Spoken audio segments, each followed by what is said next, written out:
Hi guys, welcome to TFI stories. మరో కొత్త స్టోరీతో మీ ముందుకు వచ్చాను. అందుకంటే ముందు మీరు ఇంకా ఈ ఛానల్ సబ్స్క్రైబ్ చేసుకోకపోతే వెంటనే సబ్స్క్రైబ్ చేసుకోండి. ఇలాంటి interesting TFI stories and updates రోజు మీ ముందుకు వస్తూ ఉంటాయి. ప్లీజ్ మీ సపోర్ట్ నాకు ఎంతో అవసరం. యంగ్ టైగర్ జూనియర్ ఎన్టీఆర్ ప్రస్తుతం హిందీలో వార్తో చేస్తున్నారు. దీనికి అయాన్ ముఖర్జీ దర్శకుడు, యష్ రాజ్ ఫిలిమ్స్ పతాకంపై ఆదిత్య చోప్రా దీన్ని భారీ బడ్జెట్ తో నిర్మిస్తున్నారు. ఈ సినిమా ఈ ఏడాది ఆగస్టు 15వ తేదీన విడుదల కాబోతుంది. ఆగస్టు 15 అంటే ఏంటో తెలుసు కదా మీకు, ఇండిపెండెన్స్ డే. దీనిపై అంచనాలు భారీగా ఉన్నాయి. హిందీలో మార్కెట్ ను విస్తృతం చేసుకోవాలని భావిస్తున్న ఎన్టీఆర్ తెలుగు సినిమాలతో పాటు నేరుగా హిందీ సినిమాల్లో కూడా నటించాలని నిర్ణయించుకున్నాడట. ఈ సినిమా పూర్తయిన తర్వాత ప్రశాంత్ నీ దర్శకత్వంలో డ్రాగన్ సినిమా చేయబోతున్నాడు. దీనికి సంబంధించిన అన్ని పనులు పూర్తయ్యాయి. షూటింగ్ ప్రారంభించడమే తరువాయి. రుక్మిణి వసంత్ కథానాయికగా నటిస్తుంది.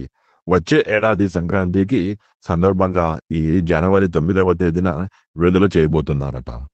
అలాగే పవర్ స్టార్ పవన్ కళ్యాణ్ ఆంధ్రప్రదేశ్ ఉప ముఖ్యమంత్రిగా కొనసాగుతున్నారు.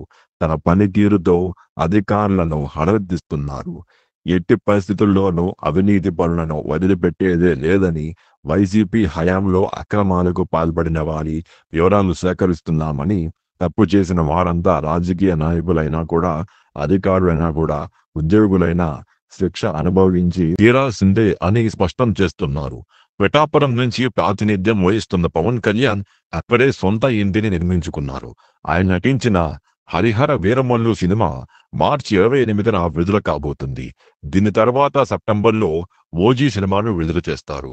హరీష్ శంకర్ దర్శకత్వంలో ఉస్తాద్ భగత్ సింగ్ సినిమా ఉంటుందా ఉండదా అనేది తేలాల్సి ఉంది. ఈ సినిమా ఉంటుందా ఉండదా మీరేమనుకుంటున్నారు? మీ అభిప్రాయాన్ని కామెంట్ లో చెప్పండి. జూనియర్ ఎన్టీఆర్ పలు సందర్భాల్లో తనకు బాగా ఇష్టమైన పవన్ కళ్యాణ్ సినిమా తొలి ప్రేమ అని చెప్పేవారు. చాలా సార్లు ఆ సినిమా చూశానని, అదంటే తనకెంతో ఇష్టమని చెప్పేవాడు. పవన్ కళ్యాణ్ తొలి ప్రేమ, ఖుషి, సుస్వాగతం లాంటి ప్రేమ కథా సినిమాలు చేసే సమయంలో తారక్ మాస్ హీరోగా ఉన్నారు. మాస్ ఇమేజ్ తో ఉండే హీరోకు అటువంటి ప్రేమ కథలు కూడా చేయాలని ఉంటుంది. కానీ అభిమానులు, ప్రేక్షకులు అంగీకరిస్తానా లేదా అనే డైలమాలో ఉండి ఈ తరహా చిత్రాలకు దూరంగా ఉంటారు. ఎన్టీఆర్ కు తొలి ప్రేమ అంటే బాగా ఇష్టమని చెప్పడంతో పవన్ కళ్యాణ్ అభిమానులు ఖుషిగా ఉన్నారు. స్వచ్ఛమైన ప్రేమ కథతో రూపొందించిన ఈ సినిమా సంచలన విజయం సాధించింది. ట్రెండ్ సెట్టర్ గా నిలిచింది. దీని గురించి మీరేమంటారు? మీ అభిప్రాయాన్ని కామెంట్ లో తెలియజేయండి. అలాగే సబ్స్క్రైబ్ చేసుకోవడం మర్చిపోవద్దు. Thank you.